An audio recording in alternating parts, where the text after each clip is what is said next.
Good afternoon, ladies and gentlemen. Welcome. Dawes County Board of Commissioners work session. Today is April 17th, 2025. Appreciate everyone that's with us in attendance as well as those that are with us online. We'll get right into the new business. First up, we have presentation of employee insurance renewal 2025-2026. Mark 3, Mark Browder. Mark. Great. Thank you so much for having me. And I do apologize for missing the last meeting. It was a bizarre set of circumstances. So just to give you a brief introduction on the purpose of the meeting today, there has been a significant increase in claims that is driving the renewal for 25-26. And what I'm going to do today is give you just an overview of some history, which is helpful in the context. We've had some pretty good renewals and we've had some challenged renewals. And this year, unfortunately, is a challenged scenario. So just as a reminder, this is not the first year that you've seen difficult claims, and the claims are incurred by the members who are covered by the plan here at Dawson County. When we first came here, we were chosen as your advisor, you were staring at a 50% increase from Humana. We bid the plan. And we actually ended up with some really good results out of that bid process. So from just a plan perspective, and I'll flow through these pretty quickly, but for 21-22, that plan year, your claims were up 64%, obviously driving a challenged renewal in the subsequent year. The following year, claims were up again another 23%. And the drivers for that were cancer, especially pharmacy, diabetes, and cardiovascular disease, which were programs were implemented to help the at-risk population here at Dawson County. So for both years, the carrier was at a significant loss position. So as a result from the bid process, Humana was an increase of 55%. Anthem Blue Cross was a 56% increase. And then the winner for both the county and the employees in this process was Cigna. For the renewal for 23-24, it was a 13.7% increase. That renewal from Cigna saved the county about $1.6 million. They've been an excellent partner for the county. During this renewal process for 25-26, they got into a competitive position for the county. In 23-24, claims started out running well, but it was immature. And when I say immature, it means that the first month or two is not a standard normal claims flow. The plan actually ended up running pretty well. The renewal formula, so we do underwriting for the county to ensure that you've got the best possible solution, and if we know that there's a challenge, to get ahead of the market. The renewal formula called for about a 19% increase. We actually ended up with a high single-digit increase, which was an excellent result. 23-24 actually ended up in a good position, but unfortunately in 24-25, things have turned. So as I indicated earlier, the renewal for 24-25 from Cigna was an excellent one. And then we added monies from Cigna to pay for on-site disease management for both diabetes and weight management. And those have been very successful, very well received by the population. These are voluntary programs that individuals choose of their own. And we've gotten excellent feedback from the employees. In the 24-25 renewal process, one of the things that we indicated was that the county was on the threshold of meeting or hitting the ACA maximums that you can charge employees. And the IRS actually lowered in the 24-25 contract year the maximum that you can charge an employee for individual coverage, and it still be affordable. So to keep the county compliant or have the county compliant, you were right on the edge. So it actually dropped from about 9% down to about 8.4%. And so this was a point that we drove home at the last renewal when I was here before you last year. So these are the current rates. The formula for the county is to fund 80% of the cost all the way across the board, which obviously makes dependent coverage extremely competitive. And you've got a very high level of participation in dependent coverage. Slide 15, this is the challenge. So claims, 21, 22, I think was up about 60-something%. In the current year that we're in, claims are up over 200%. So you've seen a significant spike in claims, and it's the surge in claims is high claimant driven. It's not that the individuals have done anything wrong. It's just you have people that have significant health events that are going on. Obviously, they need care, and unfortunately, the plan gets to bear the brunt of that. You're in a risk-off solution. Cigna takes all the risk, but unfortunately, at renewal time, we get to deal with the deficit position.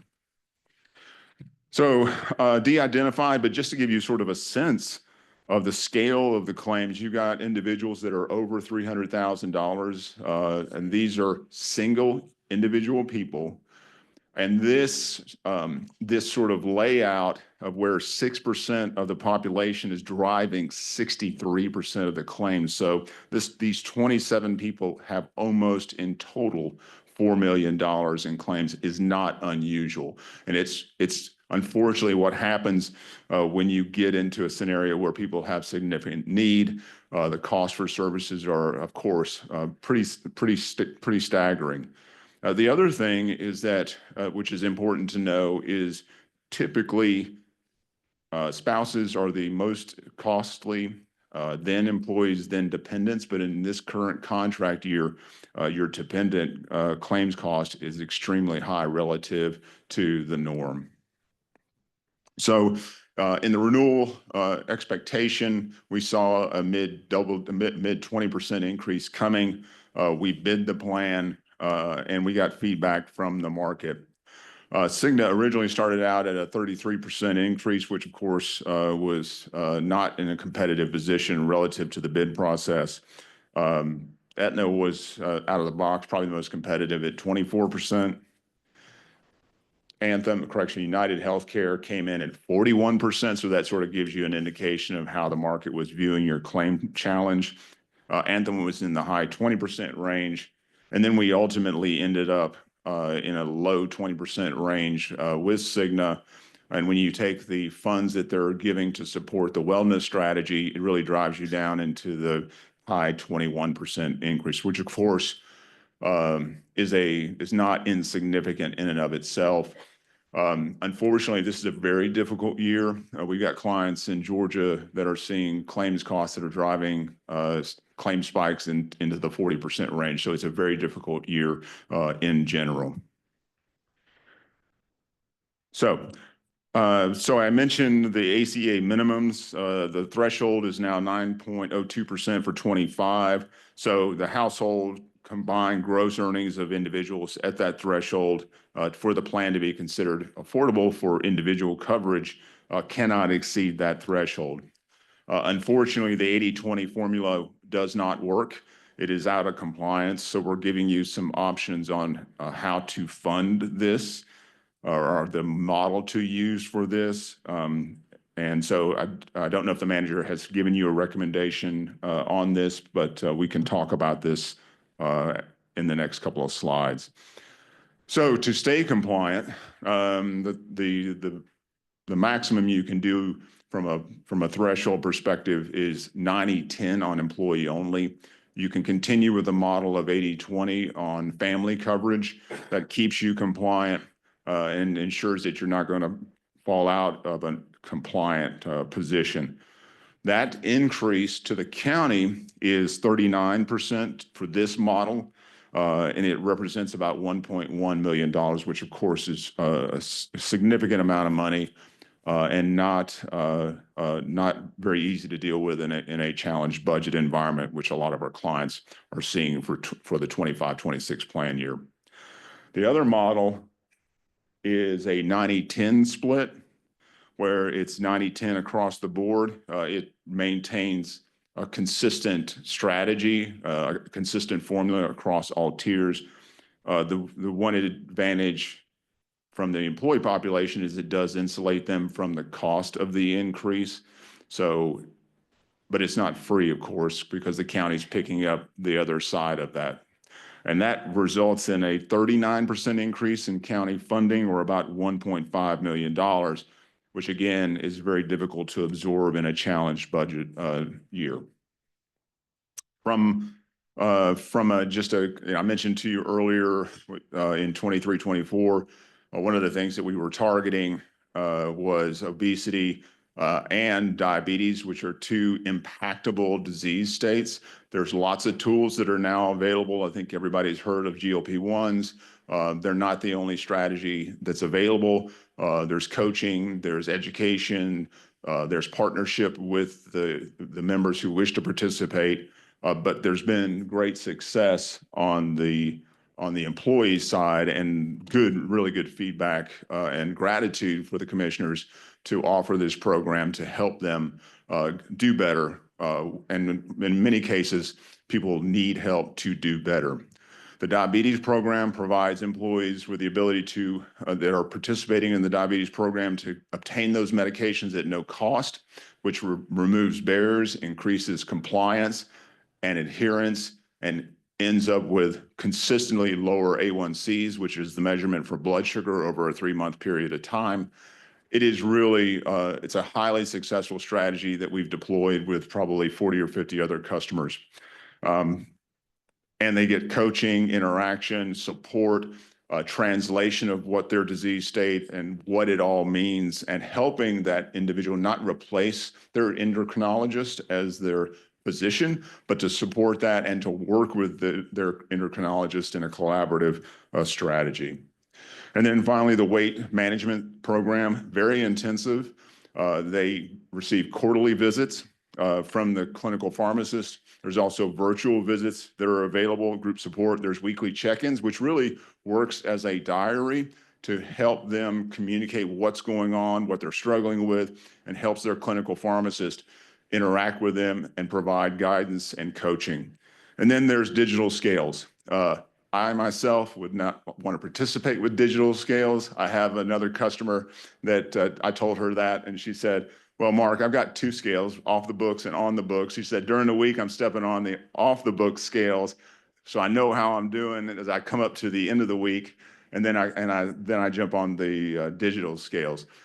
The thing about it is, it's a strategy for members to be adherent and to be held accountable in a positive way, not in a negative light, but just like, I know I'm going to be doing this, I'm going to be reporting in, I'm going to try to be as good as I can so that I can have success, get the pat on the back from my coach, and that kind of collaboration has been extremely successful. So lots of information, and I sort of gave you at a high level. What I wanted to do was give you the history, sort of where we've been, where we are, what the options are for the commissioners in the decision-making process. Obviously, as HR will tell you, you're in a competitive environment. You used to have friends around you. Now they're trying to steal all your deputies, social services, health department. So you're in a very competitive environment. And obviously, staff is trying to do their dead level best to remain competitive and to keep the important employees that you have delivering services to the community. Questions for me? Questions for Mark? I have a quick question. I know that we implemented the medical weight management program and the wellness result. You may have said this, so if I missed it, I apologize. I know we implemented that last year. Are we having a lot of, like, I know this one you have to be accepted into it. Did we have a lot of engagement? Yes, I think and I can ask, we actually maxed out, I think, all the slots. So what we did is we set up a budget, and we ended up, I think, with all of the slots being filled by the membership. So we had a budget to work with, the monies that we were given from Cigna, and I think all of the slots were taken up. And has it been successful in the people that joined it? Yeah, so there's been a positive impact on the A1C for the diabetic population. There's been weight loss on the weight loss strategy. And I mean, just to be completely frank, everybody has seen the GLP-1, the medications, the kind of impact. It's not a crutch. It's a tool to get them started on the path to do better. It's not designed to be there for the entire trip. But I can tell you so I've been married for a long time, and I've seen my wife from being a teenager to just turning 60. She wasn't too happy about it, but I told her I still love her and she's beautiful. Sometimes she wants to argue with me on it. But I saw someone who consistently ate well, exercised, did the right things, but as menopause hit, her hormones and biology started to betray her, and she started to put on weight, and she hadn't changed a single thing. So these tools are designed to have an impact for the population that really struggles with it. It's designed for the most at-risk population, so a BMI north of 40, which is morbid obesity. So these people end up in these positions not because necessarily they're doing things wrong. There's lots of things that they're dealing with, mental health, biology, stress. It's really hard to be perfect, and you really have to be almost a psychopath sometimes to not eat the things that your body wants but aren't necessarily good for you. So the coaching aspect of this is educational, gives them strategies on how to deal with their challenges. The good thing about the GLP-1s, and this is only available to the population that is engaged, so this isn't a free-for-all on GLP-1s. You know, if you've got a BMI of 30, which is right on the edge of obesity, you're not getting these medications. You have to be engaged with a clinical pharmacist to get access to these medications. So the people that are joining are really motivated. They know they need help, they want the help, and they've lost weight. So there's been success on the weight side. So if you think about this, so when I was showing you your large claimant slide, it's driven by cancer, by oncology. You certainly have diabetes and you have obesity issues, cardiovascular in there. You're not going to turn the population around overnight. This is a long-term play. One of the things that you will find that we've seen with other customers is by offering these strategies, you're doing something for them that they cannot do without your help. And it actually helps with client retention, because if they say, well, I'm thinking about going to County X or County Y, do they offer these programs? And if they don't, it actually adds stickiness to your employee population. And I've seen that with other customers. Yeah, I mean, I'm totally on board with both of these. I think that they're great programs. I just wanted to make sure that we were utilizing them and that there were people engaging and that they were sticking with it 100%. and through. I don't know that we're going to see a huge turnaround in a year's time, but I just wanted to make sure that they were, if you're saying that they will work and they will change things, and that's what the studies and stuff show, I just want to make sure that our employees are engaged Yeah. in it. So part of the commitment that they have is they actually engage in a contract that they're going to participate for a year. So they're actually making a commitment on their side. Now, there's people that don't always follow through on that, but the vast majority of the population, they see results, their self-esteem rises, they get the positive weight loss, and your employees are adhering, and they're making positive gains. And Cigna's the one that's helping to support that strategy. So this isn't coming out of the county budget. It's actually Cigna who sees the opportunity for population health and improvement. They support this. Yes, ma'am. Other questions for Mark? Thank you, sir. Yes, sir. All right, next up, we have presentation to accept FY 2025 Emergency Management Performance Grant, Emergency Services Director Troy Lees. Troy. Good afternoon, Commissioners, Mr. Chairman. Today I'm here to ask the board to accept this year's EMPG grant in the amount of $7,784. It's a 50-50 grant. The funding will be used to purchase 2 more remote automated weather stations that will have live cameras that we use for EMA to monitor weather as it comes in and stuff. Questions for the chief? Thank you. Thank you. County Manager report. Joey. Thank you, Mr. Chairman. A few items tonight. The first item is really special. If we could get the volume down a little bit, or I'll just talk loud over the volume. Talk loud. All right, talk loud. Last Friday night, the Parks and Recreation Department held its inaugural epic and enchanted evening prom for our special needs adults in our community, as well as for surrounding counties. There were over 100 clients. Thank you. They will pause it for a minute. We don't want to take away from the credit to be deserved here. There were over 100 clients that attended with their families and staff and volunteers, and attendance included more than 200 people total. According to Parks and Recs Director Matt Payne, who says there are too many wonderful people to recognize in a timely manner, but would like to give a special thanks to Will Shattuck and Cameron Burke and the Dawson County High School FCCLA chapter, who were very involved in this, preparing this event, for their amazing work and constant work. I also would like to thank Jackie and Lynn Townley for their enormous donation and support. Of course, Matt says the tip of the sword for this event as well for our EPIC program in general has always been Chris Rowan, county employees Chris Rowan and her support team, Buffy Hamill and Rhonda Watson, as they continuously and tirelessly worked on this program. This was the first time we had attempted an event like this, and it was a really special evening. At the end of this presentation, there's a list of all the sponsors that were involved. Again, we won't take the time to recognize everybody, but we will show their names on the slide. And we'll finish the presentation, but this was a great event, and I wanted to take the time to recognize it publicly. Let the music play.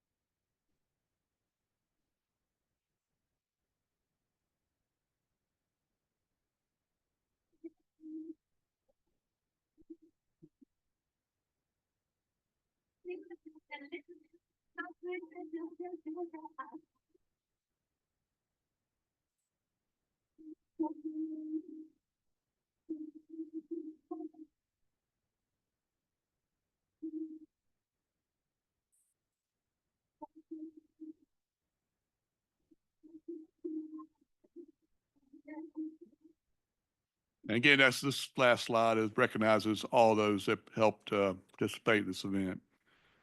Secondly, Mr. Chairman, I'd like to announce an award that Dawson County received. The Government Finance Officers Association has recognized Dawson County with its Distinguished Budget Presentation Award, which was a review of our annual budget.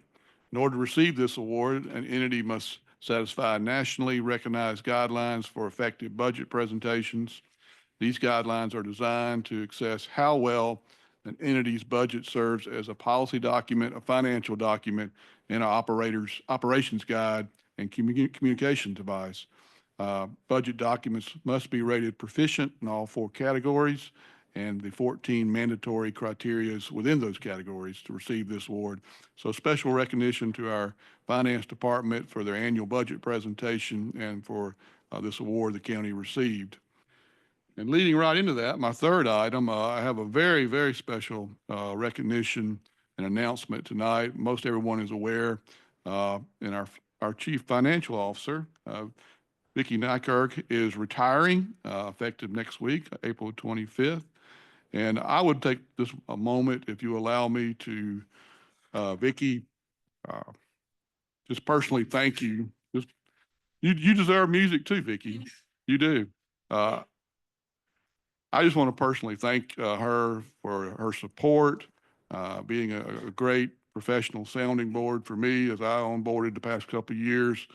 She has spent a number of years in public service and some years in the private banking industry as well. And her knowledge and support was just unmeasurable to me. And I just thank her personally for that. Vicki, also thank you for your friendship. You know, sometimes I would go in Vicki's office and fuss a little bit, and she would be my sounding board, and I appreciated that immensely. But Vicki will be greatly missed, and we all wish her well in her retirement. And our husband Richard is here as well. We're going to ask him to stand up in a moment. We wish both of them a happy retirement. And with that, Mr. Chairman, if we'd like to have a picture, we have some flowers we would like to present Vicki, and if it would be okay to have a picture, that would be wonderful. Would be.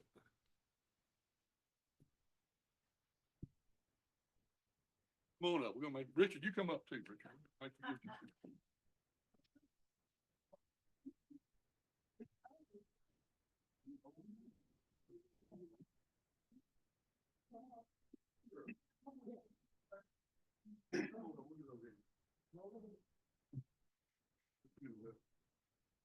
There you go.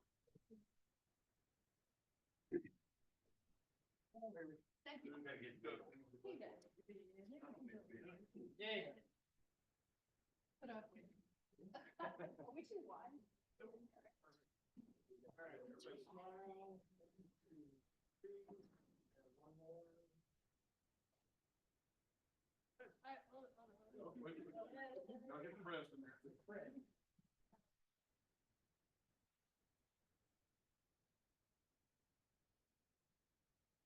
Thank you, Vicky. Thank you.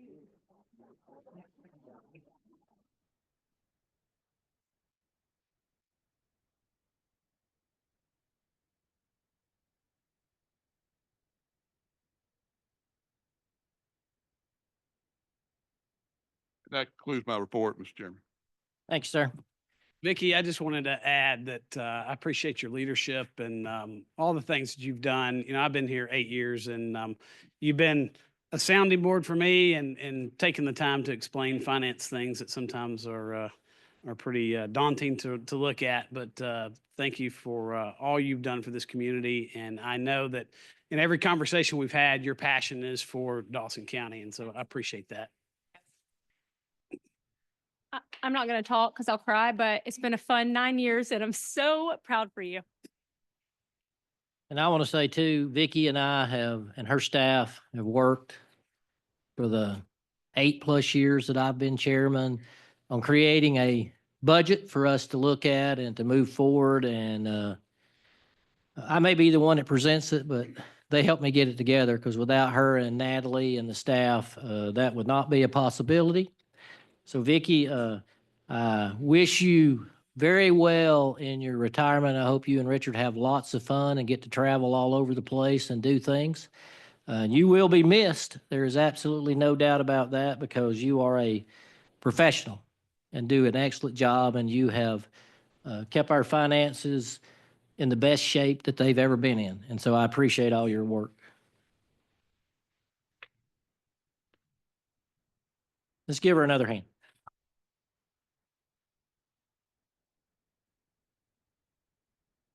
All right, County Attorney Report, Ms. Davis. Yes, Mr. Chairman, I actually do not have a report and do not believe we need an executive session, but since I have an agenda item, I'll use it to say to Vicky that I thank you as well for everything you've done for me in my office.